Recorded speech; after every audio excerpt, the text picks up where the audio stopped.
At Christmas, my mother shouted at the kids to gather around for the family photos. They made a group, and my mother told my 6-year-old daughter to stand aside, let the real family take photos first, then we will take yours.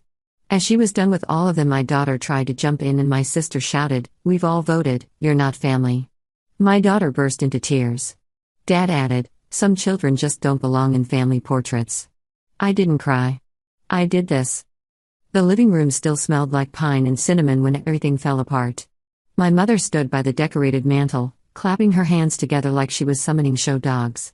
Children. Everyone gather for the family photos. Her voice carried that particular shrill note she reserved for moments she deemed important. I watched from the kitchen doorway, drying my hands on a dish towel after helping with a turkey nobody would thank me for preparing. My daughter Emma was sitting on the floor, carefully arranging the wooden nativity figures she'd been fascinated with since we arrived. She looked up at my mother's call, her face brightening with that innocent excitement only 6-year-olds can muster. My sister Diane was already positioning her 3 kids near the tree. Her husband Marcus stood behind them, one hand on their oldest son's shoulder. My brother Todd appeared from the hallway with his twin boys, both wearing matching sweater vests that probably cost more than my car payment. His wife Jennifer followed, phone already out to capture every angle. Emma scrambled to her feet, smoothing down the red velvet dress I'd splurged on specifically for today. She'd been so happy when she opened the box last week, spinning in front of the mirror until she got dizzy. Now she rushed toward the group forming near the fireplace, eager to be part of whatever magic was happening. My mother's hand shot out like a traffic cop. Emma, sweetie, you need to stand over there for now. She pointed toward the corner near the piano. My daughter stopped mid-step, confusion crossing her features. But Grandma, you said family photos. We'll do yours in a minute. My mother's smile didn't reach her eyes. Let the real family take photos first. Then we'll take yours. The words hung in the air like smoke. I felt something cold settle in my chest, but I stayed where I was, watching. Waiting to see if I'd heard correctly. Hoping I hadn't.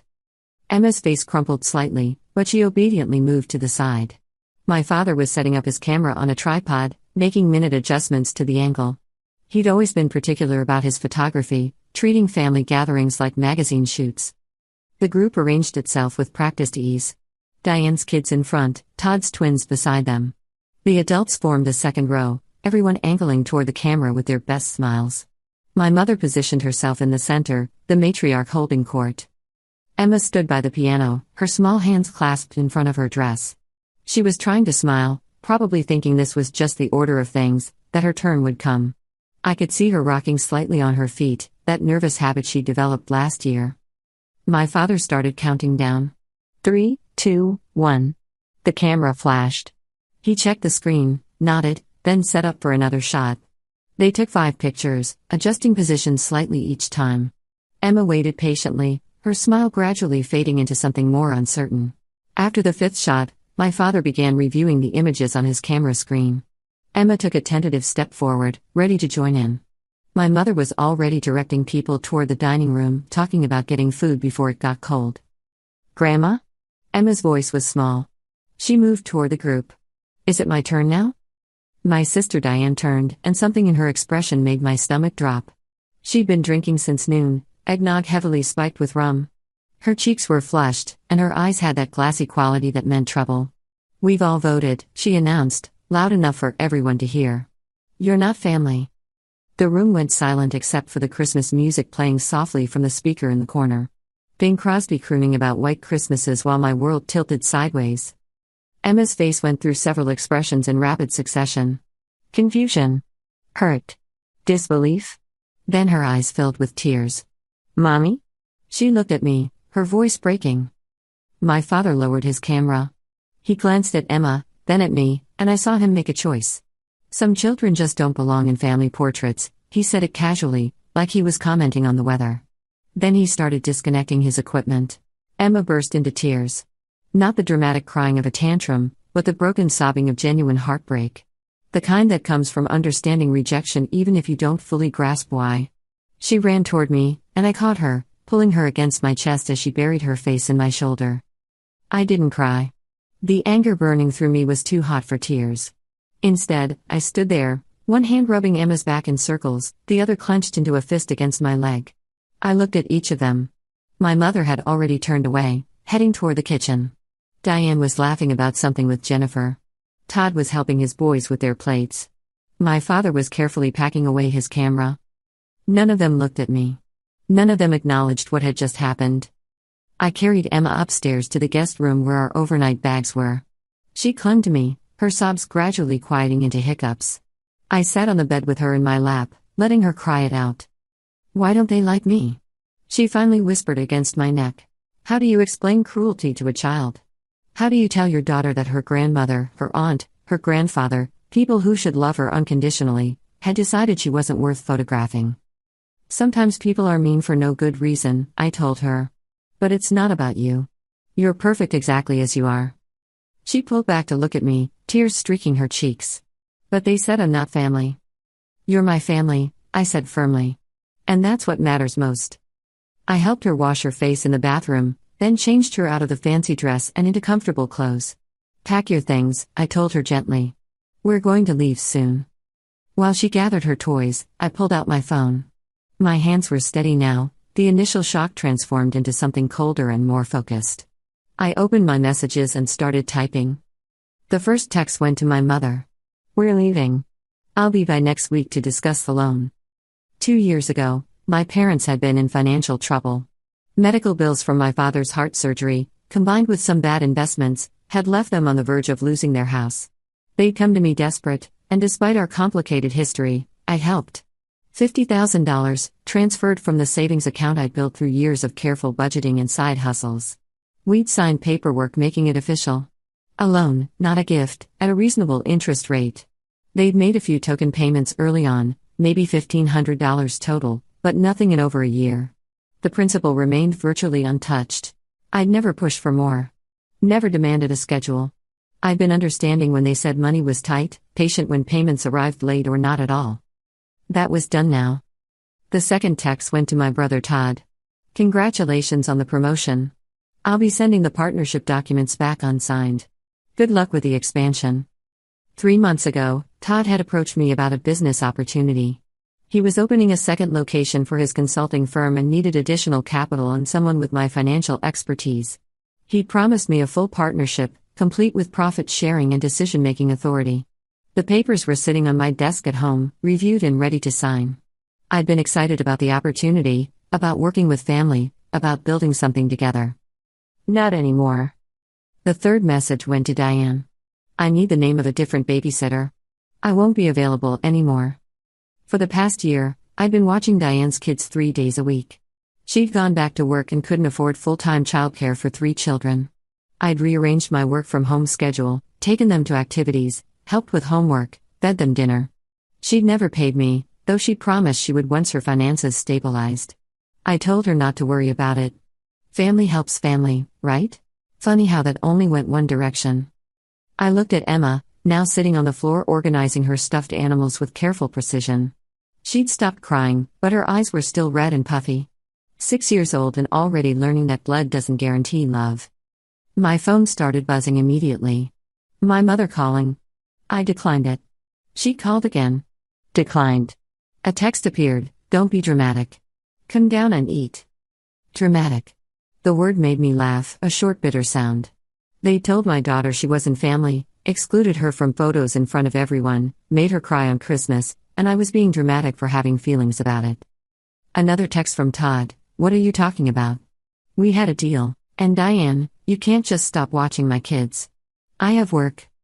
I turned my phone face down on the nightstand and focused on Emma. "Ready to go, sweetheart?" She nodded, clutching her favorite stuffed rabbit. We gathered our things quickly. I could hear voices downstairs, raised now. They'd realized I was serious about leaving. My mother was waiting at the bottom of the stairs, blocking our path. "Where are you going?" "Dinner's almost ready." "We're leaving," I said calmly, Emma's hand tight in mine. "Don't be ridiculous." So Diane had too much to drink and said something silly. "You're blowing this out of proportion." "Step aside, Mom." "I will not. You're teaching Emma terrible manners, leaving like this. Apologize and come eat." "Apologize?" The word came out sharp. "For what, exactly?" My father appeared in the hallway. "What's all this noise?" "Your daughter is throwing a tantrum," my mother said. "I'm taking my daughter," Who you explicitly said wasn't family, and going home. That's not a tantrum. That's a boundary. Oh, for heaven's sake. Diane emerged from the dining room, wine glass in hand. It was a joke. Can't you take a joke? Which part was funny? I asked. The part where you made a 6-year-old cry? The part where you told her she doesn't belong? Please, explain the punchline to me. You're being oversensitive, my father interjected. Emma's fine. Look at her, she's not even crying anymore. I looked down at my daughter, who was trying to make herself smaller, pressing against my leg. She wasn't crying, but her face was pale and tight. She's not fine. And neither am I now. Move. My mother's expression hardened. If you walk out that door, don't expect any help from us. I've never expected help from you, I said. But apparently, you've been expecting quite a lot from me. What's that supposed to mean? Todd had joined the gathering crowd. It means I just sent you all messages. Check your phones. There was a pause while they pulled out their devices. I watched their faces change as they read. Confusion shifting to alarm. Todd's face went red. You can't pull out of our deal now. I've made commitments based on your investment. I haven't invested anything yet. I haven't signed the documents. There is no deal. But we discussed a lot of things, I interrupted. Including how excited you were to have Emma as the flower girl at the grand opening. Remember that? How you said she'd be the star of the show. Funny how family is convenient when you need something. Diane was staring at her phone. You're seriously not going to watch my kids anymore? How am I supposed to work? The same way every other working parent does. You'll figure it out. Maybe hire an actual babysitter.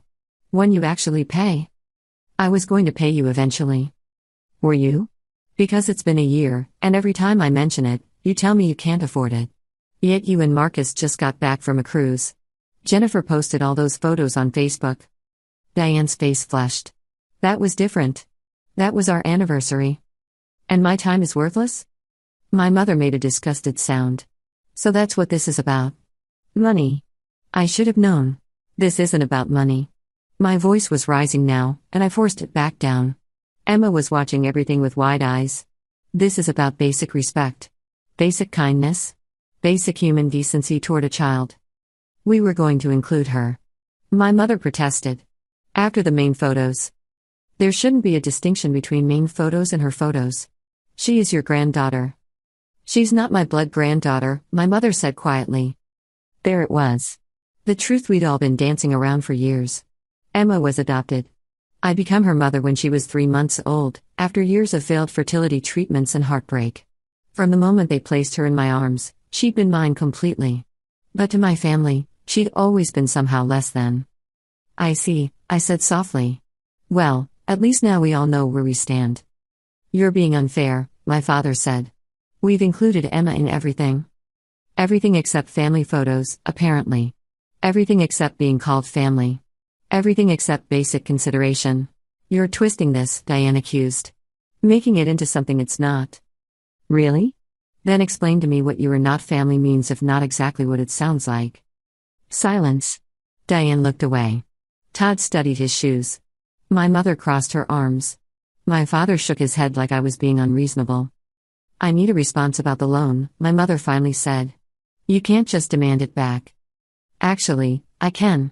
Read the agreement. There's a clause about repayment upon request with 30 days notice. I'm requesting it. You have 30 days. We don't have $50,000, my father said flatly. Then you'll need to figure something out. Sell some things. Take out a loan from a bank. I don't care. But I'm done being treated like an ATM while my daughter is treated like an outsider. This is extortion, Todd said. No, this is me finally valuing myself and my daughter the way you should have all along. Extortion would be if I demanded something new. I'm simply asking for what's already mine. I moved toward the door, gently pulling Emma with me. This time, my mother stepped aside, but her expression was venomous. Don't come crying to us when you need something. I won't, I promised. Merry Christmas. The cold air outside hit like a slap, but it felt cleaner somehow. Emma climbed into her car seat without complaint. I buckled her in, kissed her forehead, then got behind the wheel. My phone was buzzing nonstop in my purse. I ignored it. The drive home took 45 minutes. Emma dozed off partway through, exhausted from the emotional turmoil. I drove on autopilot, my mind racing through everything I needed to do. The loan repayment would be complicated but not impossible. I consulted with a lawyer when we'd first drawn up the papers, making sure everything was legal and enforceable. My parents had options. They could refinance their house, which had significant equity. They just have to actually deal with their finances instead of relying on me to be their safety net. Todd's business deal was simpler. Without my investment, he'd have to find other partners or scale back his expansion plans. That was his problem to solve. He'd been arrogant enough to assume my participation was guaranteed, making promises to landlords and contractors before I'd signed anything. Poor planning on his part didn't constitute an emergency on mine. Diane would have to scramble to find childcare. That was the one that gave me a slight pang of guilt. Her kids weren't to blame for their mother's cruelty. But I couldn't keep sacrificing my time and energy for someone who saw my daughter as less than human. Her kids would be fine. There were plenty of daycare options and babysitting services. She'd just have to actually pay for them. When we got home, I carried Emma inside and tucked her into her own bed. She stirred slightly, mumbling something about hot chocolate. Tomorrow, I promised. We'll make hot chocolate tomorrow and watch movies all day. Just us? She asked sleepily. Just us. The best family there is. She smiled and drifted back to sleep. I stood there for a long moment, watching the rise and fall of her breathing. My daughter. My perfect, beautiful, kind daughter who deserved so much better than what she'd experienced today. In my home office, I pulled out the loan documents and made copies of everything. I drafted a formal notice of repayment request and scheduled it to be sent via certified mail the next day. Then I pulled up the partnership documents Todd had sent and wrote a brief email declining to move forward, citing irreconcilable differences in values and priorities. My phone had finally stopped buzzing. I scrolled through the messages, a mix of anger, accusation, and attempted guilt-tripping. My mother insisted I was overreacting. Todd claimed I was sabotaging his future. Diane called me selfish and vindictive. My father sent a single message, very disappointed in you. I typed one response and sent it to the family group chat, I'm disappointed in all of you too. The difference is, I have good reason to be. Don't contact me again unless it's about loan repayment logistics. Then I muted the chat and set my phone aside. The next morning, Emma woke up subdued. I made pancakes and hot chocolate, and we settled on the couch with blankets and her favorite movies. Halfway through the second one, she turned to me.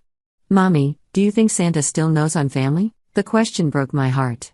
Baby, Santa knows exactly who you are. And I know who you are. You're smart and funny and kind. You're the best thing that ever happened to me. But Grandma said. Grandma was wrong, I interrupted gently. Sometimes grown-ups are wrong.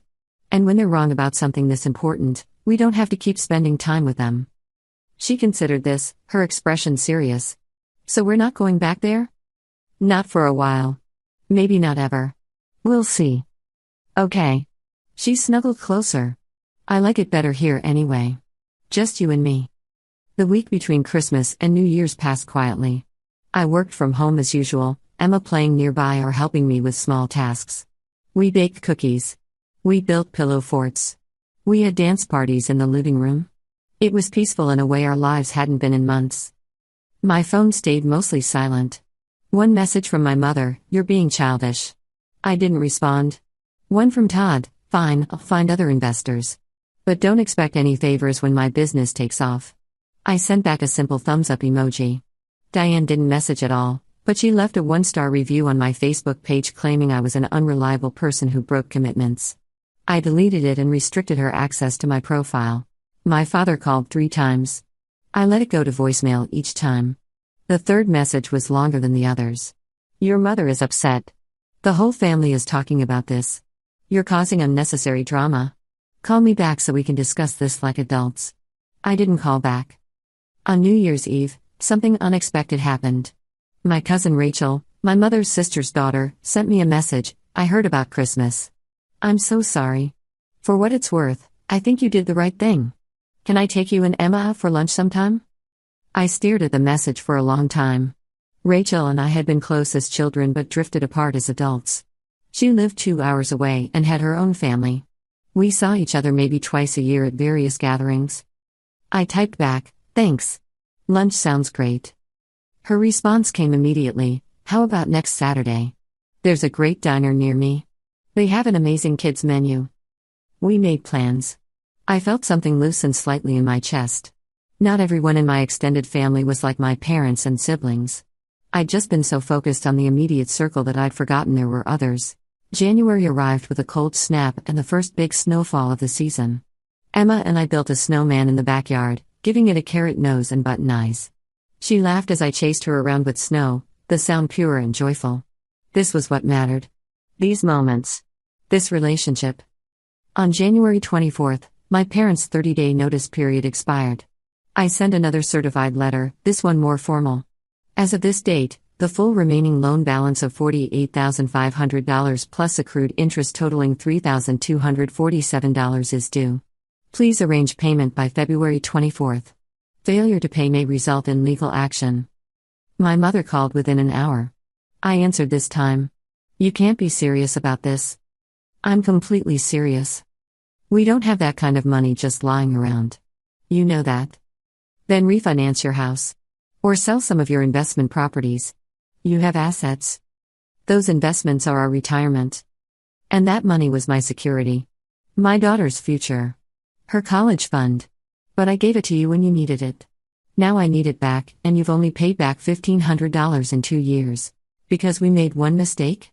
One bad afternoon, and you're willing to destroy us financially? One mistake? I repeated. Mom, this wasn't one mistake. This was the final incident in a lifetime of making it clear that Emma and I are less important than everyone else.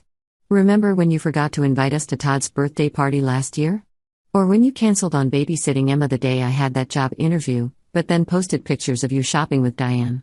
Or the time you told me Emma couldn't come to the family reunion because there wouldn't be enough room but Diane brought her kids and Jennifer's sister brought her kids? Silence on the other end. Then, you're keeping score? I'm remembering patterns. There's a difference. We love Emma. No, you don't. You tolerate her when it's convenient. You exclude her when it's not. And Christmas was just the most public display of what's been happening for years. So this is punishment? This is me protecting my daughter and myself. If I let you keep treating us like this, I'm teaching Emma that it's okay for family to be cruel. I won't do that. Your father's health isn't good enough for this kind of stress. The manipulation was so obvious it almost made me laugh. His health was fine when he told Emma she didn't belong in family portraits. If he's stressed now, that's a consequence of his own actions. You've become so cold. I've become a mother. There's a difference. I hung up before she could respond. My hands were shaking slightly, adrenaline coursing through me, but I also felt clearer than I had in years. Every conversation with them had always left me feeling guilty, wondering if I was being too sensitive, too demanding. Now I could see how much energy I'd wasted trying to earn acceptance from people who would never freely give it. The lunch with Rachel the following Saturday was surprisingly healing. Emma took to her immediately, and Rachel's kids, 2 daughters, ages 8 and 10, were sweet with Emma, including her in their games without hesitation. Rachel and I talked while the kids played in the restaurant's play area. I always thought your parents were harder on you than the others, Rachel admitted over coffee. Even when we were kids. You could never do anything right in your mother's eyes. I thought I was imagining it. You weren't. My mom noticed too. She and your mom had a huge fight about it once, years ago. I don't think they ever really resolved it. Nobody ever said anything to me. Rachel looked uncomfortable. I think everyone assumed you knew. Or that it was just your mom's personality. Families are weird about confronting stuff like that. They're not weird about it anymore, I said, and told her the whole story. Rachel's expression darkened as I spoke. They said that to Emma? To her face? In front of the whole family. And nobody said anything. Nobody defended her. That's not okay. That's never okay. Rachel reached across the table and squeezed my hand. I'm glad you left. And I'm glad you're standing up for yourself. I keep wondering if I'm overreacting. You're not. Trust me. If anyone said that to one of my daughters, I'd burn every bridge necessary to protect them. Having someone validate my response helped more than I'd expected. We made plans to get together more often, to let the kids have playdates. Rachel even invited us to her daughter's birthday party in March. Real family, she said pointedly, includes everyone. February arrived, and with it, the deadline for my parents' loan repayment. They didn't pay. On February 25th, I filed a civil lawsuit. The paperwork was straightforward since we had everything documented: the original loan agreement, the repayment schedule, the notice of demand, proof of their failure to pay. The sheriff delivered the summons on March 2nd. My mother called me screaming. Actual screaming. How dare you sue your own parents? What kind of daughter does this? The kind whose parents told her child she wasn't family, I replied calmly. Pay what you owe, and this all goes away. We can't pay it all at once. We need time. You've had 2 years of time. You've made token payments totaling maybe $5,000. You've had plenty of time. You're going to force us to sell our house. You can refinance. You have enough equity. This isn't about leaving you homeless. This is about accountability. She hung up on me. My father sent an email that night, more measured than my mother's call but equally clear. I was betraying the family, destroying relationships, being vindictive and cruel. He accused me of using Emma as an excuse to attack them financially. He said I'd always been oversensitive and difficult, never satisfied with anything they did. I printed the email and added it to my file. Evidence, my lawyer said, of their lack of remorse and continued disrespect. It would help our case if they tried to claim they'd done nothing wrong. Todd reached out through LinkedIn, of all places, trying to be conciliatory. Look, what happened at Christmas was wrong. But you're taking this too far. Mom and Dad don't deserve to lose their house over one bad day. I responded, if they lose their house, it's because they failed to repay a legitimate loan, not because of what happened at Christmas. Those are separate issues. And it wasn't one bad day, it was the culmination of years of mistreatment that I finally stopped tolerating. He didn't message back. March brought the court date. My lawyer had advised me that we'd almost certainly win, the paperwork was airtight, and my parents had no valid defense for not repaying a documented loan. The question was whether they'd settle before we got to court. A week before the hearing, my mother's lawyer contacted mine with a settlement proposal. My parents would refinance their house and pay me in full, plus accrued interest, plus my legal fees totaling $2,180. In exchange, I would sign an agreement stating that the matter was fully resolved and neither party would speak about it publicly. They're trying to buy your silence, my lawyer observed. Can we negotiate? I asked.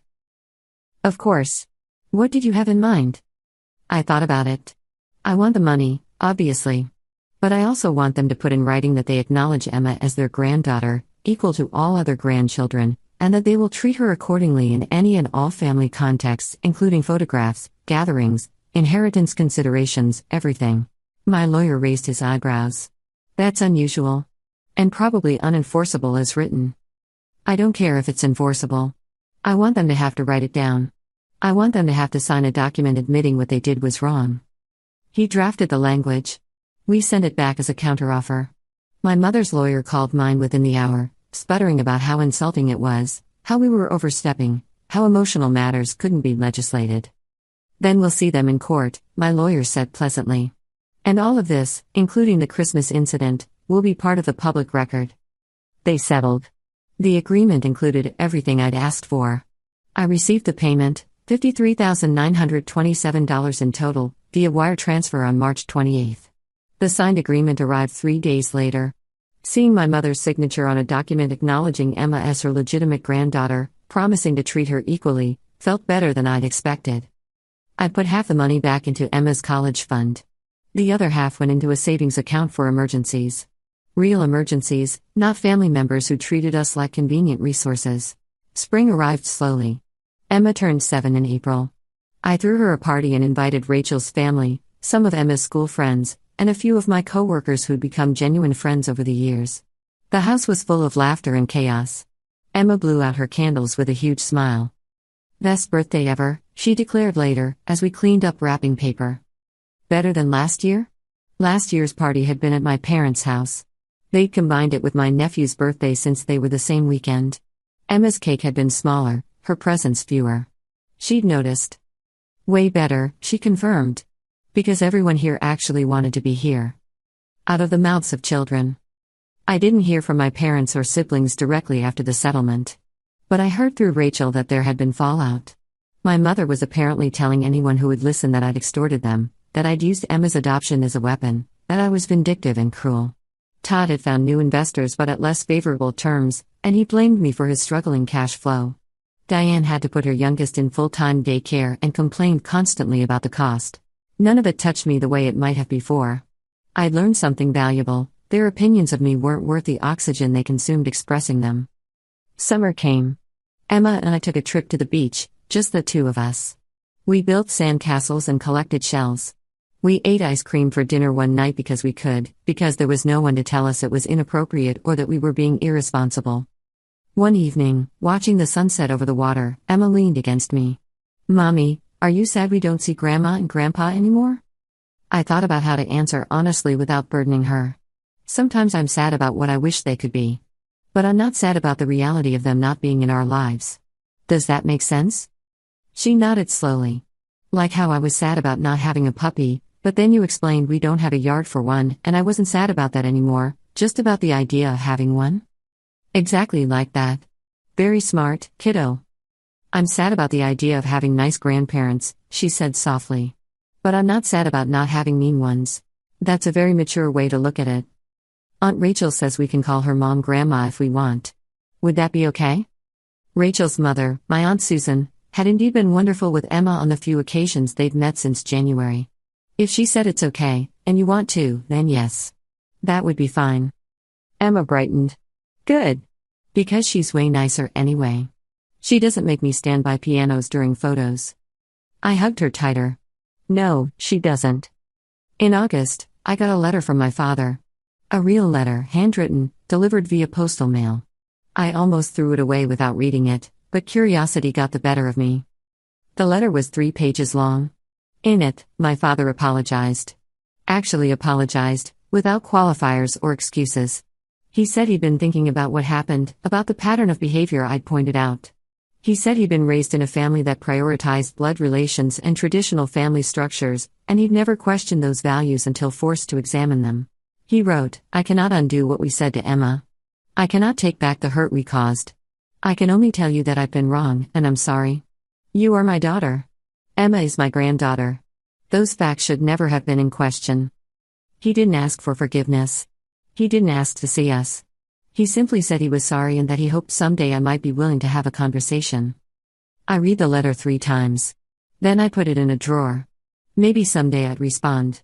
Maybe someday Emma would want to know her grandfather. But that day wasn't today.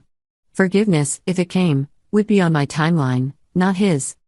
By the time fall arrived and another holiday season approached, Emma and I had built a life that felt solid and authentic. We had Rachel's family. We had my Aunt Susan, who truly embraced the grandmother role. We had friends who chose to be in our lives. On Christmas morning, we opened presents in our pajamas, just the two of us. Emma got the art supplies she'd been wanting, and I got the coffee maker I'd been eyeing. We made pancakes and watched Christmas movies. In the afternoon, we went to Rachel's house for dinner with her extended family. Nobody told Emma to stand aside for photos. Nobody questioned whether she belonged. When Rachel's dad insisted on a big family photo, he made sure Emma was right in the center, between me and Rachel's younger daughter, all of them grinning at the camera. Later, helping with dishes, Rachel nudged me. "You okay? I know this season probably has some rough associations now."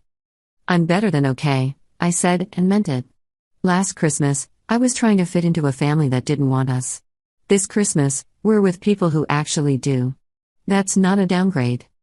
"You're stronger than I would have been," Rachel said. I don't know if I could have walked away like that. I didn't have a choice, I told her. The moment my daughter's worth was questioned, the choice was made for me. I just had to follow through. She smiled. "Well, for what it's worth, I'm glad you followed through. My girls adore Emma.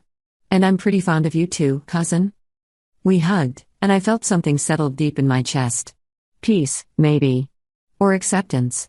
The understanding that family isn't always the people you're born to. Sometimes it's the people you find, the people who choose you back. Emma appeared in the kitchen doorway, chocolate smeared on her face. "Mommy, can we play the game now? Uncle James says he'll be on my team."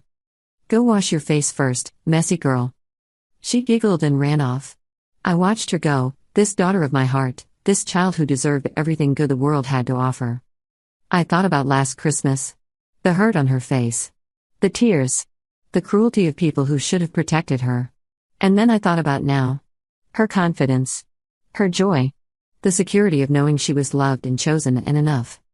Sometimes revenge isn't about destroying someone.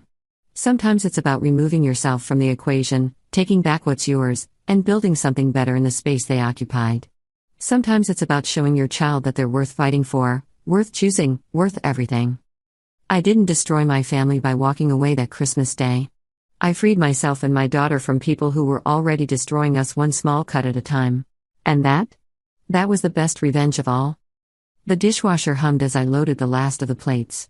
Through the window, I could see Emma in the backyard with Rachel's kids, throwing snowballs and laughing. Her red coat bright against the white snow, her voice carrying on the cold air. My phone buzzed. A message from an unknown number. I almost deleted it, but something made me check. This is your brother Todd. Jennifer and I are getting divorced. The kids have been asking about Emma. Would it be possible for them to see each other? I understand if you say no. I deserve that. I stared at the message for a long time. Todd's twins were 8 now, old enough to remember Emma. Young enough that years of separation would feel like forever. They'd been kind to her once, before the adults poisoned everything. I typed back, I'll think about it. Don't contact me again unless I reach out first. His response was immediate, understood. Thank you for considering it. I put my phone away. Maybe in time, some bridges could be rebuilt. But they'd be built on my terms, at my pace, with my daughter's well-being as the only priority that mattered. Rachel stuck her head into the kitchen. We're starting a movie. You coming? Absolutely. I dried my hands and followed her into the living room, where Emma had saved me a spot on the couch. I settled beside her, and she immediately curled into my side. Love you, Mommy, she whispered. Love you too, baby. To the moon and back. Outside, snow began to fall again, soft and steady. Inside, we were warm and safe and together. And that was more than enough.